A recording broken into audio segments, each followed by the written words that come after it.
ఓం నమ శివాయ. ఓ రాజశ్రేష్ఠుడా, ఏ మానవుడు కార్తీక మాసము నెల రోజులు పరమేశ్వరుని శ్రీ మహావిష్ణువును పంచామృత స్నానము చేయించి కస్తూరి కలిపిన మంచి గంధపు నీటితో భక్తిగా పూజించునో అట్టివానికి అశ్వమేధయాగము చేసినంత పుణ్యము దక్కును. అటులనే ఏ మానవుడు కార్తీక మాసమంతయు దేవాలయమునందు దీపారాధన చేయునో వానికి కైవల్యము ప్రాప్తించును. దీపదానమును చేయుట ఎట్లనగా, పైడిపర్తి తానే స్వయముగా తీసి శుభ్రపరచి ఒత్తులు చేయవలెను. వరిపిండితో గాని గోధుమ పిండితో గాని ప్రమిద వలె చేసి ఒత్తులు వేసి ఆవు నెయ్యి వేసి దీపమును వెలిగించి ఆ ప్రమిదను బ్రాహ్మణునకు దానమివ్వవలెను. శక్తి కొలది దక్షిణ కూడా ఇవ్వవలెను. ఈ ప్రకారముగా కార్తీక మాసమందు ప్రతిదినము చేసి ఆఖరి రోజున వెండితో ప్రమిదను చేయించి బంగారముతో ఒత్తిని చేయించి ఆవు నెయ్యి నిండుగా పోసి వెనుక చేసిన ప్రాకారముగా గోధుమ పిండితో ప్రమిదను చేసి ఆవు నెయ్యి పోసి దీపమును వెలిగించి ఈ నెల రోజులు దానము చేసిన బ్రాహ్మణునికే ఇది కూడా దానమిచ్చిన ఎడల సకల ఐశ్వర్యములు కలుగుటయ్యే కాక మోక్షప్రాప్తి కలుగును. దీపదానము చేయువారు ఇట్లు వచింపవలెను. సర్వజ్ఞానప్రదం దివ్యం సర్వసంపత్సుఖావహం దీపదానం ప్రదస్యామి శాంతిరస్తు సదా మమ అని స్తోత్రం చేసి దీపదానము చేయవలెను. దీని అర్థమేమనగా, అన్ని విధముల జ్ఞానం కలుగు చేయునదియు సకల సంపదలు నిచ్చునదియు ఈ దీపదానమును చేయుచున్నాను, నాకు శాంతి కలుగుకాక అనే అర్థము. ఈ విధముగా దీపదానము చేసిన తరువాత బ్రాహ్మణ సమారాధన చేయవలెను.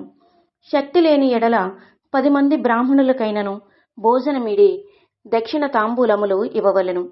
ఈ విధముగా పురుషులు గాని స్త్రీలు గాని ఏ ఒక్కరు చేసినను సిరి సంపదలు విద్యాభివృద్ధి ఆయుర్వృద్ధి కలిగి సుఖింతురు. దీనిని గురించి ఇతిహాసము కలదు, దానిని వివరించదను ఆలకింపమని వశిష్ఠుడు జనకునితో ఇట్లు చెప్పసాగాను. లుబ్ధి వితంతువు స్వర్గమునకేగుట. పూర్వకాలమున ద్రవిడ దేశమున ఒక గ్రామమున స్త్రీ కలదు. ఆమెకు పెళ్లి అయిన కొలది చనిపోయెను. సంతానము గాని ఆఖరికి బంధువులు గాని లేరు. అందుచే ఆమె ఇతరుల ఇండ్లలో దాసి పని చేయుచు అక్కడనే భుజించుచు ఒకవేళ వారి సంతోషము కొలది ఏమైనా వస్తువులిచ్చిన ఎడల ఆ వస్తువులను ఇతరులకు హెచ్చు ధరలకు అమ్ముకొనుచు ఆ విధముగా తన వద్ద పోగైన సొమ్మును వడ్డీలకు ఇచ్చి మరింత డబ్బును కూడబెట్టుకొనుచు దొంగలు దొంగిలించి తీసుకువచ్చిన వస్తువులను తక్కువ ధరకు కొని ఇతరులకు ఎక్కువ ధరకు అమ్ముకొనుచు సొమ్ము కూడబెట్టుకొనుచుండెను. ఈ విధముగా కూడబెట్టిన ధనమును వడ్డీలకిస్తూ శ్రీమంతుల ఇండ్లలో దాసీ పనులు చేస్తూ తన మాటలతో వారిని మంచి చేసుకుని జీవించుచుండెను. ఎంత సంపాదించినేమి, ఆమె ఒక్క దినము కూడా ఉపవాసము గాని దేవుణ్ణి మనసారా ధ్యానించుట గాని చేసి ఎరుగదు. పైగా వ్రతములు చేసేవారిని తీర్థయాత్రలకు వెళ్లేవారిని చూచి అవహేళన చేసి ఏ ఒక్క బిచ్చగానికైనను పిడికెడు బియ్యము పెట్టక తాను తినక ధనమును కూడబెట్టుచుండెది. అటులా కొంతకాలము జరిగెను. ఒక రోజున ఒక బ్రాహ్మణుడు శ్రీరంగములోని శ్రీరంగనాయకులను సేవించుటకు బయలుదేరి మార్గమధ్యమున ఈ స్త్రీ ఉన్న గ్రామమునకు వచ్చి ఆ దినమున అక్కడొక సత్రములో మజిలీ చేసెను. అతడా గ్రామములోని మంచి చెడ్డలను తెలుసుకొని ఆ పిసునారి స్త్రీ సంగతి కూడా తెలుసుకొని ఆమె కడకు వెళ్ళి, అమ్మా, నా హితవచమును ఆలకింపము. నీకు కోపం వచ్చినా సరే నేను చెప్పుచున్న మాటలను ఆలకింపము. మన శరీరములు శాశ్వతములు కావు, నీటి బుడగల వంటివి. ఏ క్షణములో మృత్యువు మనలను తీసుకుని పోవునో ఎవరూ చెప్పలేరు. పంచభూతములు సప్తధాతువులతో నిర్మించబడిన ఈ శరీరములోని ప్రాణము జీవము పోగానే చర్మము మాంసము కుళ్ళి దుర్వాసన గొట్టి అసహ్యముగా తయారగును. అటువంటి ఈ శరీరాన్ని నీవు నిత్యమని భ్రమించుచున్నావు.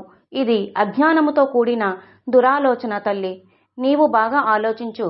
అటులనే మానవుడు కూడా ఈ తనువు శాశ్వతమని నమ్మి అంధకారములో బడి నశించుచున్నాడు.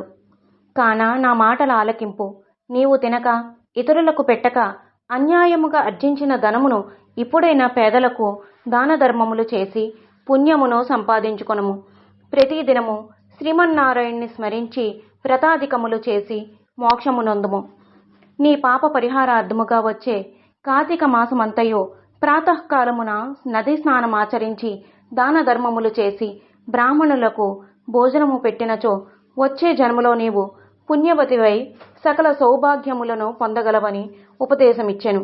ఆ వితంతువు బ్రాహ్మణుడు చెప్పిన మాటలకు తన్మయురాలై మనసు మార్చుకుని నాటి నుండి దాన ధర్మములు చేయుచు కార్తీక మాస వ్రతమాచరించుటచే జన్మరాహిత్యమై మోక్షమునొందెను. కావున కార్తీక మాస వ్రతములో అంత మహత్యమున్నది. 6వ అధ్యాయము 6వ రోజు పారాయణం సమాప్తం.